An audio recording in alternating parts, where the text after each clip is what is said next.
नमस्ते दोस्तों, मैं आज आप लोगों के लिए विवाह गीत ले आई हूँ। अच्छा लगे तो लाइक कमेंट सब्सक्राइब करना मत भूलिएगा और कमेंट में ज़रूर बताइएगा विवाह गीत कैसा लगा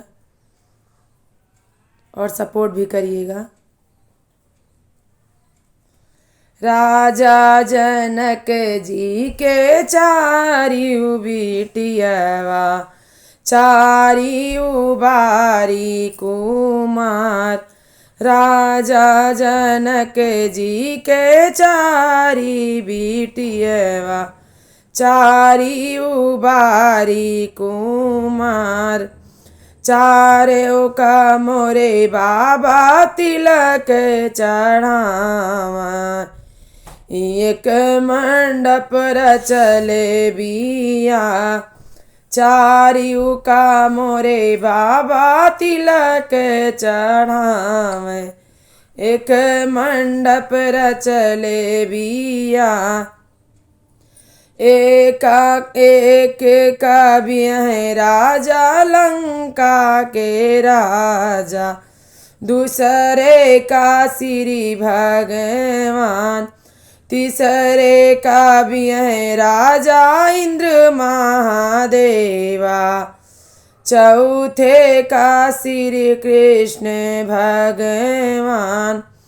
तीसरी कवि है राजा इंद्र महादेवा, चौथी का श्री भगवान।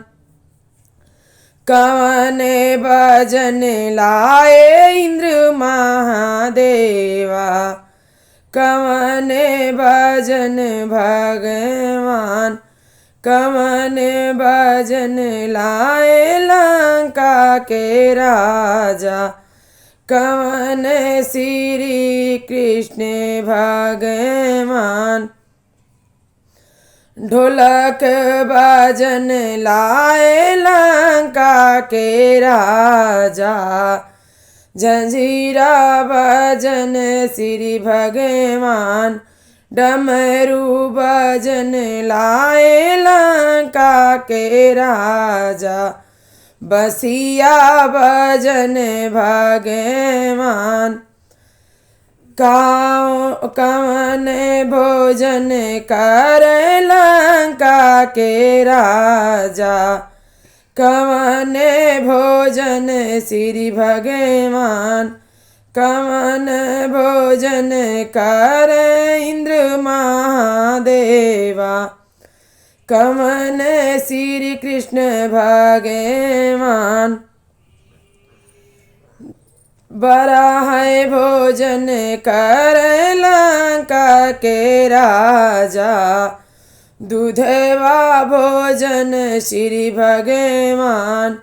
भंगिया का घोटा इंद्र महादेवा, माखन श्री कृष्ण भगवान। भंगिया जे घोटा इंद्र महादेवा, माखन श्री कृष्ण भगवान। दोस्तों, हमारा ये विवाह गीत आपको कैसा लगा कमेंट में ज़रूर बताइएगा और लाइक सब्सक्राइब करना मत भूलिएगा।